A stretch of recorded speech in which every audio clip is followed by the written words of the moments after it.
Hey guys, I'm Panda, an experienced fighting game player who is focused on teaching essential fighting game concepts to beginner players. At the time of this video's release, Guilty Gear Strive will be getting a free-to-play open beta to test its crossplay update, has been confirmed to be releasing on Xbox systems, and will also be available on Xbox Game Pass for both Xbox and PC.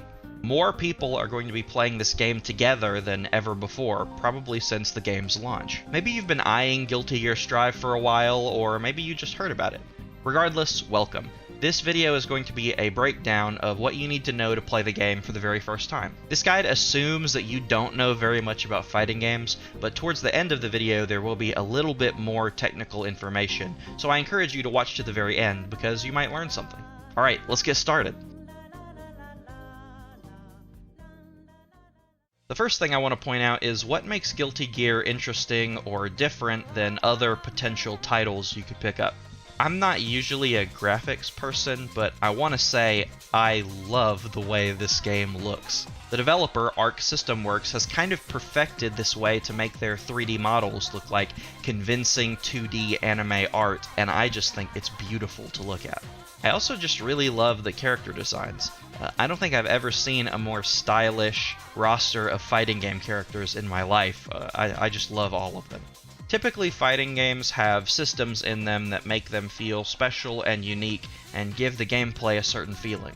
Super Smash Bros., for example, has this very free-form, almost sandbox feel to a lot of its mechanics, where long-term mastery of the game lets you do very, very cool stuff to show off your skills. The game feels like it gives you a lot of freedom with how you play it. But something like Street Fighter is defined by a more slow, deliberate pace, and that leads to these intense back-and-forth interactions. I think playing it well sort of makes you feel like this martial arts fighting master.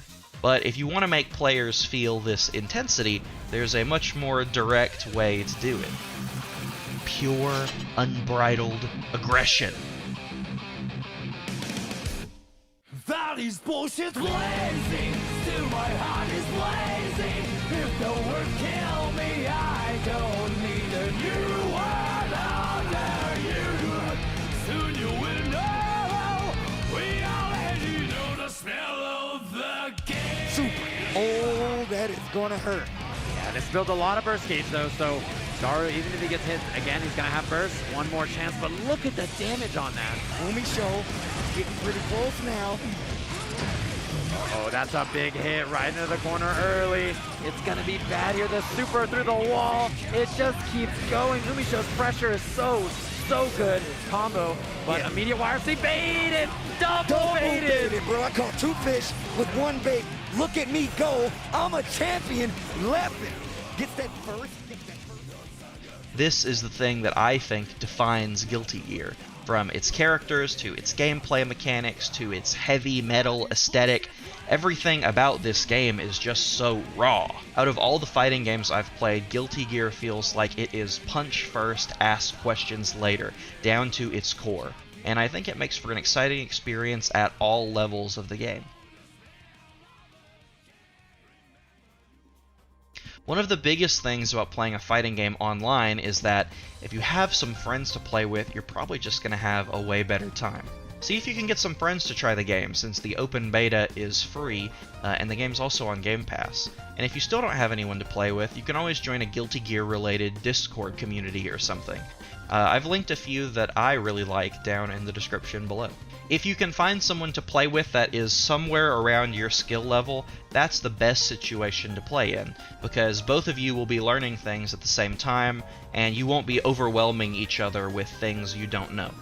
And at the end of the day, if you still just play solo online with people, that's totally fine too. I just wanted to encourage you to reach out to people. When you start up Guilty Gear for the first time, no matter what mode you enter, you're going to have to pick a character. Let me make something very clear right now. Pick the character that you think is the coolest. It might take you a little while to settle on a character, especially after playing them a few times and seeing how they work in a fight, so feel free to swap around a bit. but make sure that you pick someone that you think is interesting. If you like a character for who they are, you're probably going to have a lot more fun than if you picked them because someone said they were good, or someone said they were easy for a beginner to play. Pick someone you really enjoy. I highly encourage you to try out at least the basic tutorial and maybe a couple of the tutorial missions if you want, but neither of those are absolutely required to play. Depending on who you are, you might jump immediately into an online match, or maybe you'll go into the game's training mode. But regardless, there are a few things that I want to point out. When you get in for the first time, just jump in and press a bunch of buttons and see what they do. Guilty Gear has 4 main attack buttons: punch, kick, slash, and heavy slash, and all of those do different things. If you're in training mode or playing with someone else on a local machine, you can always pause the game and look at your character's move list. This will tell you everything that your character can do, and will give you a little head start on learning how they work. Arc System Works, again the developer, also has a helpful video for every single character on their YouTube channel, with all of their moves and a basic idea of how to play them. There's one button that is very important and I want to highlight to you right now, and it's tied to a move called Psych Burst. This is a free Get Off Me button, and will blast someone back if you hit them with it, giving you a little bit of extra space to work with. If you use it though, you have to wait for it to charge back up before you can use it again, so be careful about when you decide to use your burst. Another important thing is blocking. In all fighting games, you will hold backwards, as in away from the opponent, to block their attacks. If you don't want to lose all of your health, make sure that you block things sometimes. One last thing I want to point out is, if you're playing with someone who is way stronger than you, it might not be very much fun to get beaten by the same things over and over and over again, especially if you don't really understand them. There's no harm in asking if someone can go easy on you, or pick a character that they don't understand, or even pick your character so that you can pick up things along the way. Anything to help you be a little less overwhelmed. And make sure to ask if they can give you some tips or help you along the way, because I've found that's a great way to learn.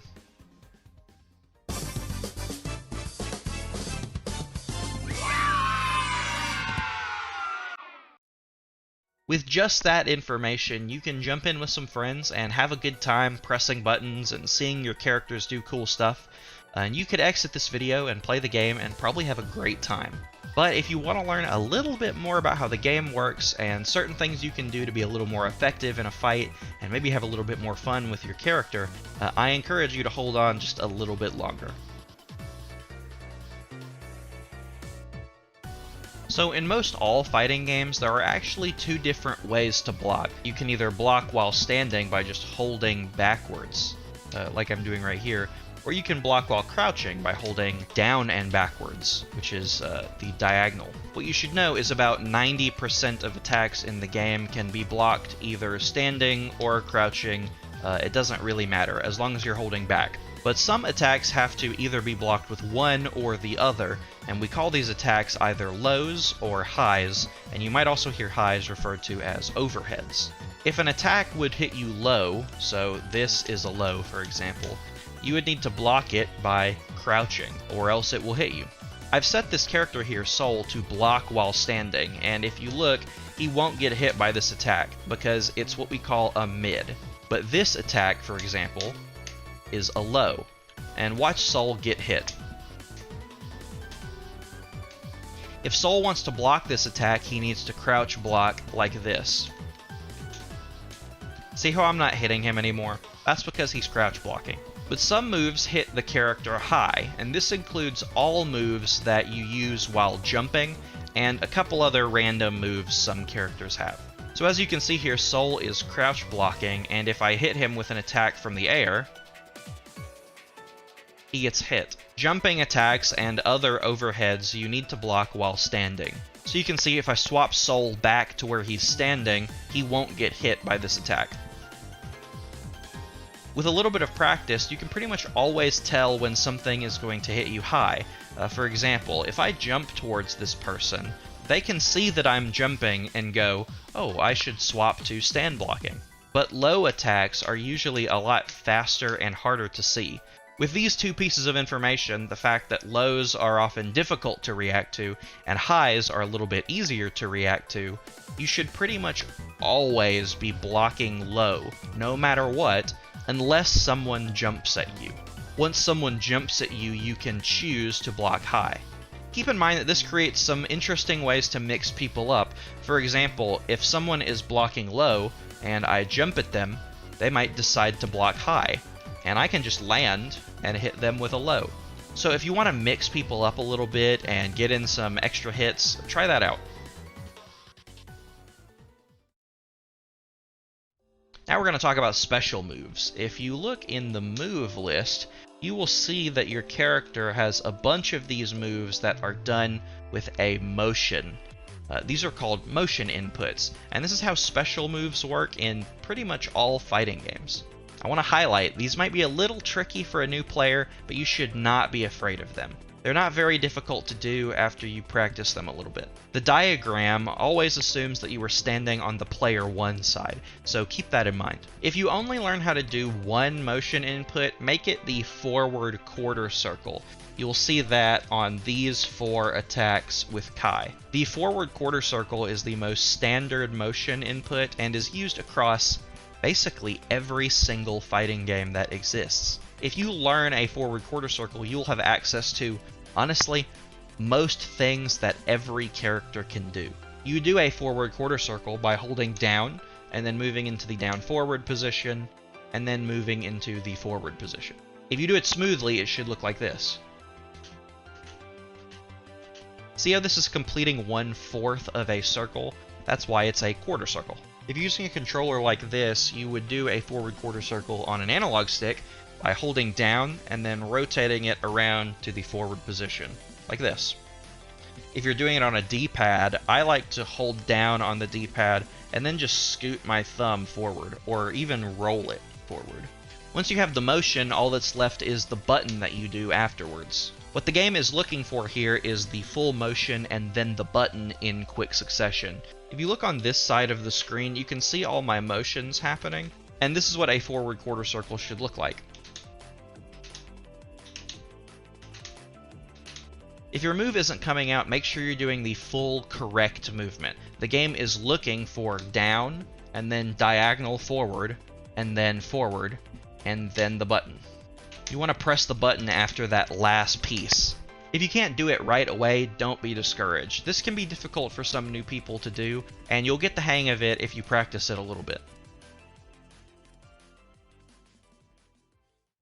Stringing together moves into longer combos is a lot of fun, but there's a general system for how it works that you should understand.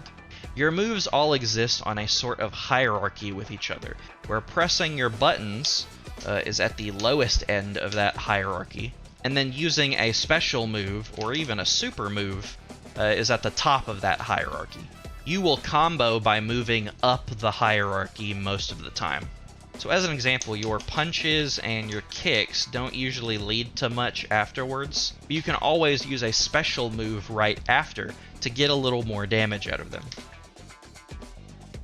Your slash button is actually tied to 2 different moves, based on whether you're close to the opponent or far away from them. We call this a close slash and a far slash. If you land a close slash, the next time you press the slash button, you will be at the distance where a far slash will come out, like so. Most of the time, if you land either of these, you can press heavy slash afterwards because you're moving up the hierarchy. And then after any of those moves, you can use a special or a super, like so. With that being true, a very basic combo for a beginner might look something like this. You would do a close slash, then a far slash, then a heavy slash, and then a special of some kind.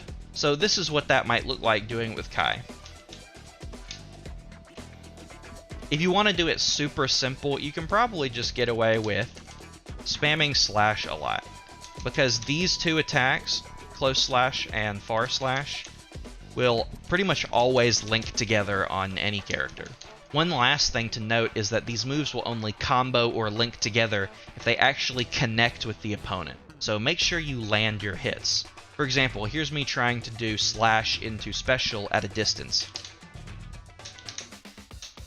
See how the special doesn't come out? That's because I didn't land the move. But if I'm close enough to land it, you can see that it links together. If you're interested in giving the genre a genuine try and playing with the intent to improve, this is kind of important to talk about, and it might be the thing that decides whether or not you can enjoy fighting games long term. It's very important to remember that as a new player, there is a lot to learn, and you're going to lose a lot. In most online games, other people can contribute to your match outcome. You can get carried to a win, or if you lose, you can blame a teammate who might not be doing as well as you. But in a 1v1 fighting game, there really is no one else to blame but yourself. And that can lead to some very frustrating and uncomfortable feelings if you're not ready to accept that. Every single person who has ever played a fighting game has experienced this exact same thing.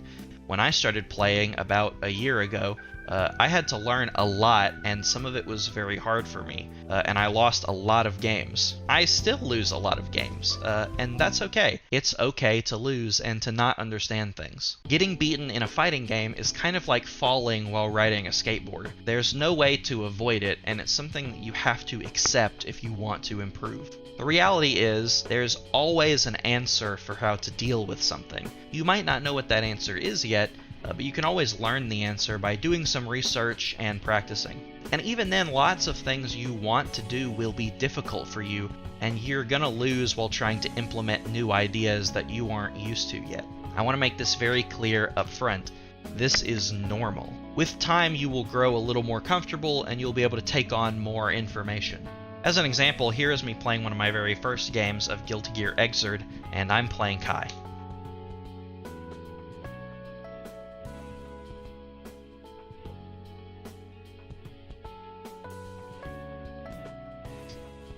And this is me playing Guilty Gear Strive like a year later, and I'm also playing Kai here.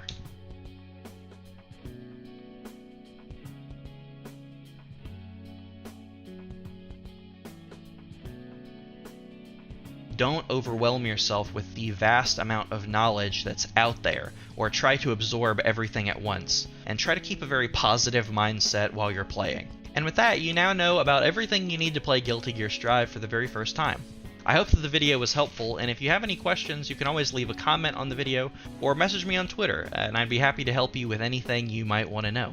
I've also started producing a series of videos called How to Fight, which is designed to teach beginners the basic inner mechanics of fighting games. If you're interested in that, be sure to check it out. And if you know someone who wants to play Guilty Gear or wants to know more about fighting games in general, make sure you recommend this video to them. Alright, that's all for now. Have a great day!